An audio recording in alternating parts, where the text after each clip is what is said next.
क्या आपको अपने एक्वेरियम को देखकर उतनी खुशी नहीं मिल रही है जितनी मिलनी चाहिए? आप अपने टैंक के लिए बहुत कुछ करते हैं, लेकिन आपकी फिशेस फिर भी मर रही हैं या तो बीमार पड़ी रहती हैं। आप कई सालों से अपने एक्वेरियम में बहुत ही मेहनत कर रहे हैं, लेकिन आपको वैसे रिजल्ट नहीं मिल रहे हैं जैसे बाकी लोगों के हैं। तो कई बार एक्वेरियम हॉबी हमारे लिए उतनी खुशनुमा नहीं रह जाती है जितनी होनी चाहिए, और ये हमें खुशी से ज़्यादा परेशानियाँ देने लगती है। तो ऐसी सिचुएशन में आप करें थोड़ा रिलैक्स और ट्राई करें एक नई चीज़ जिसमें आप अपने फिशेस को हेल्दी और खुश रख सकते हैं, और आप भी इसे बहुत अच्छी तरह एंजॉय करिएगा। तो इन सेटअप्स को कहा जाता है DIY मिनी पॉन्ड या मिनी इकोसिस्टम, जिसमें आप अपने फिशेस को हेल्दी भी रख सकते हैं और इसमें आप कई तरह की फ़िश को ब्रीड भी कर सकते हैं। मेरे पास कई ऐसे टब्स हैं जिनमें मैंने कुछ फिशेस को ब्रीडिंग किया है, जिनमें एग स्कैटरर्स भी हैं और लाइव बेयरर्स भी हैं। तो फ्रेंड्स, आपको आशा करता हूँ कि ये वीडियो बहुत पसंद आएगी। इस वीडियो के अंत तक बने रहें। अगर आप नए हैं तो इस चैनल को सब्सक्राइब करना ना भूलें। अगर आप मेरे सब्सक्राइबर पहले से हैं तो इस चैनल को लाइक करें और शेयर करना बिल्कुल ना भूलें। तो फ्रेंड्स, चलिए शुरू करते हैं आज का एडवेंचर। तो मिनी पॉन्ड बिल्ड की शुरुआत हम करते हैं टब या अपने कंटेनर से। मैं यहाँ एक टूटी हुई कंटेनर का यूज़ कर रहा हूँ जिसे मैं रिपेयर करूँगा। आप इसके नई कंटेनर भी ले सकते हैं, और इसके लिए हम एडहेसिव लेंगे सुपर ग्लू। और आपको ध्यान देना है कि उसमें इस तरह की जो पतली वाली नोज़ल होती है वो ज़रूर रहे, क्योंकि हमारा जो टब होता है, क्रैक्स होते हैं, बहुत पतली होती हैं, तो उनके लिए ये बहुत अच्छी रहती है।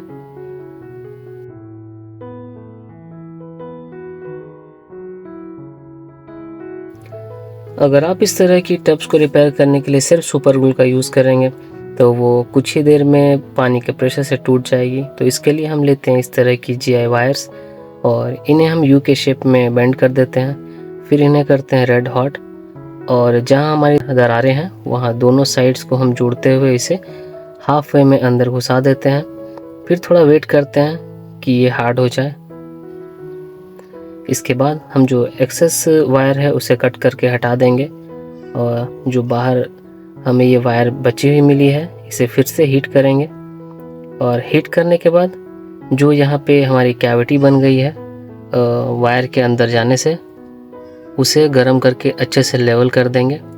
और इस तरह से आपके दोनों जो कोने होते हैं टूटे हुए, वो आपस में अच्छी तरह स्टिच हो चुकी हैं, और ये कितना ही प्रेशर आसानी से झेल लेंगे। और इस तरह से आप अपने घर के टूटे हुए कंटेनर को रीपर्पस रीयूज़ कर सकते हैं।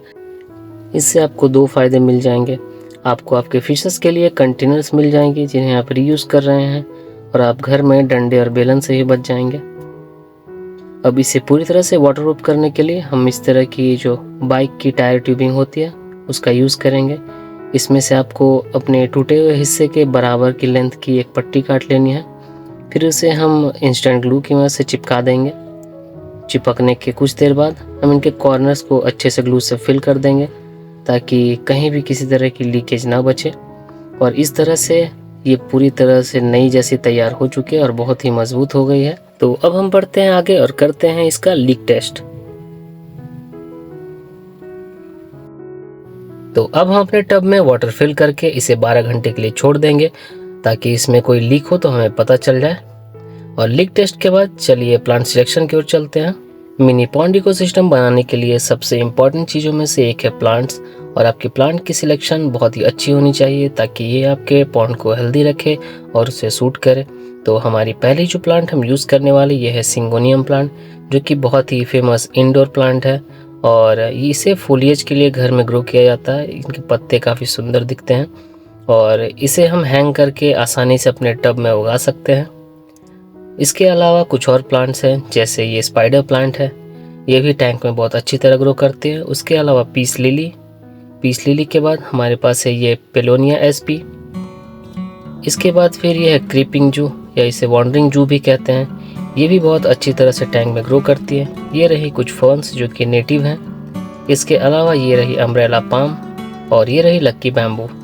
ये सारे प्लांट्स आपको अपने लोकल नर्सरी में मिल सकते हैं। इसके अलावा अगर आप चाहें तो मैं भी आपको ये प्रोवाइड करवा सकता हूँ, तो मुझे कमेंट बॉक्स में ज़रूर बताएं। और इस तरह से हम अपने प्लांट को हैंग करते हैं, जिनमें हम एक GI वायर की टुकड़े का प्रयोग करते हैं और इसमें एक हुक बनाकर अपने प्लांट्स को अपने टब के जो कॉर्नर्स होते हैं वहाँ लटका देते हैं। बस इनकी रूट्स अंदर रहनी चाहिए और ये सारे प्लांट्स हैं वो बस रूट ही इनके पानी के अंदर रखनी है, बाकी ये बाहर रहेंगी, नहीं तो ये मेल्ट हो सकती है। तो मैं यहाँ पे एक डिफरेंट टब का यूज़ कर रहा हूँ क्योंकि मुझे अपने गोल्डफिश बेबी के लिए एक मिनी पॉन्ड बनाना था और ये टब काफ़ी बड़ी है। ये साइज़ मेरे गोल्डफिश बेबीज़ को बड़ी करने के लिए काफ़ी अच्छी रहेगी। और ये रही एक छोटी टब सेटिंग जिसमें मैंने अपने गोल्डफिश बेबीज़ को अभी तक रखा हुआ है। अब इनकी साइज़ काफ़ी इंक्रीज़ हो चुकी है, इसलिए हम इसे इस बड़े टब में ट्रांसफ़र करने वाले हैं। तो इस टब की टेस्टिंग हम पहले कर चुके हैं और ये काफ़ी स्टर्डी टब है और मेरे पास ये लगभग 5 या 6 साल से पड़ा हुआ था। इसके बाद हम यूज़ करने वाले पोथोस या मनी प्लांट, जो कि बहुत ही कॉमन प्लांट है जिसे हम वाटर में ग्रो कर सकते हैं और इसे हम अपने टैंक के किनारे हैंग करके छोड़ देते हैं। अब हम यूज़ करने वाले हैं कुछ फ्लोटिंग प्लांट्स की, जो कि हमारी फिशेस को बहुत अच्छी न्यूट्रिशन प्रोवाइड करते हैं। उसके अलावा ये हमारे वाटर को फ़िल्टर करती हैं और इनमें प्रोटीन का जो कंटेंट होता है वो काफ़ी ज़्यादा होता है। तो स्पेशली गोल्ड फिशेस के लिए मैं इन्हें फूड की तरह यूज़ करता हूँ। अब हम इस टब को साइकिल होने के लिए छोड़ देंगे 3 से 4 दिन। उसके बाद ऐड करेंगे हम अपनी फिशेस को।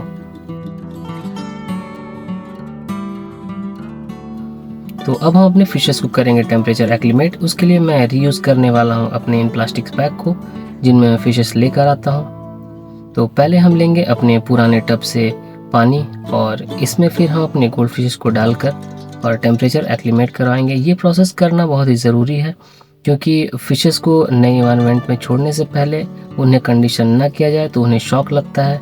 ये उसी तरह होता है जैसे अगर हम राजस्थान में रहते हैं और अचानक से हमें कश्मीर में पहुंचा दिया जाए, तो जिस तरह का शॉक हमारे बॉडी पे पड़ेगा, गोल्ड फिशेस को या अदर फिशेस को वाटर चेंज करने या टेम्परेचर चेंज करने में वैसा ही शॉक लगता है। तो इसी के चलते हम इन्हें प्लास्टिक बैग में पुराने वाटर के साथ नए टब में डालकर और टेम्परेचर को बराबर होने के लिए वेट करेंगे। इसे आप 10 मिनट से लेकर आधे घंटे तक में कर सकते हैं। तो ये रहे हमारी गोल्ड फिशेस जो कि हमने अपने फ्राइज से बड़ा किया है और इनकी ब्रीडिंग मैंने घर पे ही करवाई थी। शुभांकिंग गोल्डफिश ब्रीडिंग करके एक मेरी वीडियो है जो चैनल पे अपलोडेड है, मैं डिस्क्रिप्शन में आपको इसकी लिंक दे दूंगा। तो अब टेम्परेचर एक्लिमेशन के लिए अपने फिशेस को रखने के बाद हम ऐड करेंगे कुछ और फ्लोटिंग प्लांट्स, जिनमें ये साल्विनिया है। साल्विनिया एक तरह की फर्न है जो कि फ्लोट करती है और ये हमारे जो टॉक्सिन्स होते हैं पानी में उन्हें एब्जॉर्ब करने में बहुत ही अच्छी हैं और वाटर को फिल्टर करने में ये बहुत अच्छा योगदान देंगी। तो हमें जितना हो सके उतना इसमें डालते हैं। हमारी फिशेस को अब यहाँ लगभग 15 से 20 मिनट हो चुके हैं और जो बैग के अंदर का वाटर है और बाहर का वाटर, उनका टेम्परेचर बिल्कुल बराबर हो चुका है। तो अब हम इन्हें करने वाले हैं रिलीज़। और एक हाथ में कैमरा होने के चलते मुझे काफ़ी दिक्कत हो रही है इन्हें रिलीज़ करने में। तो अब हमारी फिशेस हो चुके हैं रिलीज़ अपने नए टब में, जो कि काफ़ी बड़ी है और इन फिशेस को अब यहाँ 6 से 7 महीना आराम से रखा जा सकता है। इसके अलावा देख सकते हैं मैंने यहाँ एक छोटी सी पॉटरी रखी हुई है जिसके अंदर मैंने कुछ सॉइल डाली हुई है।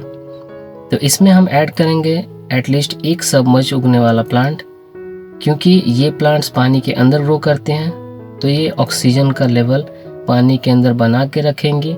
क्योंकि हमारे फ्लोटिंग प्लांट्स हैं उनकी बस रूट्स ही अंदर होती हैं, तो हमारे टब्स में क्योंकि हम किसी तरह की एयर सप्लाई नहीं दे रहे हैं या फिल्ट्रेशन नहीं दे रहे हैं, तो वहाँ हो सकता है कि सरफेस एजिटेशन कम हो जिसके चलते यहाँ ऑक्सीजन की कमी हो। इसलिए हम ऐड करने वाले हैं इस प्लांट को जिसका नाम है लुडविगिया रेपेंस। ये बहुत ही खूबसूरत रेड प्लांट है जो कि लोटेक इन्वायरमेंट में भी रेड हो सकती है। तो इस प्लांट को ऐड करने के बाद हमारा सेटअप है जो हो जाएगा रेडी।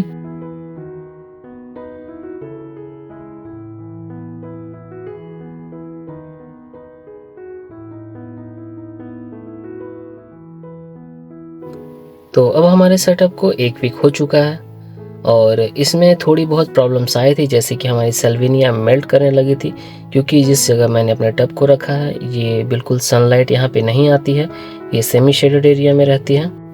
मैंने इसके बॉटम से लुडविगिया रेपेंस को भी हटा दिया है क्योंकि गोल्ड फिश ने उन्हें खींचना शुरू कर दिया था और मैं बार बार उन्हें वापस मिट्टी में लगाता था और इन्हें वापस खींच लेती थी। और उसके अलावा आप ध्यान दे रहे हैं कि मेरी टब बिल्कुल बेयर बॉटम है। आपने कई वीडियोस देखी होंगी जिनमें ये काफ़ी सुंदर एक्वास्केप की तरह इनमें प्लांट्स लगाए जाते हैं और नीचे सॉइल की लेयर दी जाती है। मैंने वैसा इसलिए किया क्योंकि उन्हें मेंटेन करना काफ़ी मुश्किल रहता है और मुझे ज़्यादा स्पेस वाटर के लिए चाहिए थी ताकि मेरी फिशेस बड़ी हो सकें। और इसी चलते मैंने इसमें बॉटम में ना कोई लेयर दी है, ना कोई सैंड दिया है, ना कोई सॉइल दिया है और मेरे ज़्यादातर प्लांट्स फ्लोटिंग हैं और या तो फिर ये इमर्जिंग प्लांट्स की तरह। तो अब हमारे मिनी पॉन्ड सेटअप को हो चुके हैं 1 महीने और ये है इसकी फाइनल लुक। और जैसा कि आप देख सकते हैं मैंने यहाँ कई नए प्लांट्स को ऐड किया है, जिसमें कि आप इन लकी बैम्बूज को देख सकते हैं। इसके अलावा सैजिटेरिया सैजिटिफोलिया, इसके अलावा जो आप ये रेड प्लांट देख सकते हैं ये है कोलियस और इसे भी मैं ट्राई कर रहा हूँ कि ये टब में मेरे ग्रो हो सकती है या नहीं। शुरुआत से कुछ महीनों में आप अपने मिनी पॉन्ड की जो साइफनिंग है वो ज़रूर करें और जो नीचे की गंदगी जमी होती है उन्हें खींचकर बाहर निकाल लें और न्यू वाटर ऐड कर लें। इससे आपकी सिस्टम बहुत ही हेल्दी रहेगी। तो ये रही हमारी एक और सेटअप जो कि हमने काफ़ी पहले क्रिएट की थी और इसमें आप जैसा कि देख रहे हैं प्लांट्स अभी नए नए ही लगे हुए हैं। और इसमें मैंने स्वॉर्टेल फिशेस को छोड़ा था जिसमें कि 2 पेयर थी और ये तकरीबन 1-1.5 साल पहले की बात है। और उसके बाद अभी करंट सिचुएशन इसकी ऐसी है, आप देख सकते हैं इसमें ग्रोथ कितनी अच्छी हुई है। और ये प्लांट्स जो हैं आप इन्हें कुछ सहारा ज़रूर दें, जैसे कि मैंने यहाँ वॉल पे लगाकर इन्हें ग्रो किया है और ये वॉल को अच्छी तरह से पकड़े हुई हैं। अगर आपको भी इस तरह की स्टाइल चाहिए कि आपके प्लांट सीधा ऊपर की ओर जाए तो आप इनमें बड़ी वुड का भी यूज़ कर सकते हैं। इसके अलावा हमारे पास और 2 सेटअप हैं जिनमें मैंने वाइट क्लाव माउंटेन मिनो को ब्रीड किया है। आप जैसा देख रहे हैं इसमें एक फ्राई माउंटेन मिनो की घूम रही है और ये टब मैं ज़्यादा क्लीन नहीं करता क्योंकि इसमें बेबीज़ हैं और एग्स हैं। इसमें मैंने सिर्फ मॉस यूज़ किया है, उसके अलावा कुछ एनोबियास और ऊपर में आप देख सकते हैं कि एक अम्ब्रेला पाम की छोटी सी प्लांट ऊपर में लगी हुई है। इसके अलावा इस टब में मैंने नियॉन टेट्रास को रखा हुआ है, अभी वे छुपी हुई हैं, उन्हें भी मैंने ब्रीडिंग के लिए लगाया हुआ है। इसके अलावा ये टब आप जैसा कि देख सकते हैं यहाँ फीमेल गप्पीज़ हैं और ये सभी लोडेड हैं, तो ये भी एक ब्रीडिंग के लिए बनाया हुआ बॉक्स है। और इनमें मेंटेनेंस 0 है, बस फीडिंग आप चाहें तो एक बार दे सकते हैं, वरना आप फीडिंग नहीं भी देते हैं तो ये आउटडोर में होने के चलते एक सेल्फ सस्टेन इकोसिस्टम बना लेती हैं। और फ्रेंड इस तरह से आपकी अगर टैंक सक्सेसफुल नहीं हो रही है तो अपने आप शौक को इस तरह से पूरा कर सकते हैं, छोटे छोटे मिनी पॉन्ड्स बनाकर जो कि काफ़ी सुंदर दिखते हैं। इन्हें अपने गार्डन एरिया या टेरेस एरिया में रखें जहाँ सेमी शेड एरिया हो या फिर मॉर्निंग या इवनिंग की बस धूप आती हो। तो फ्रेंड्स आज की वीडियो आपको कैसे लगी मुझे कमेंट बॉक्स में ज़रूर बताएं और नई वीडियोस के लिए सुझाव देना बिल्कुल ना भूलें। तो आज के लिए बस इतना ही, मिलते हैं नेक्स्ट वीडियो में, तब तक के लिए गुड बाय।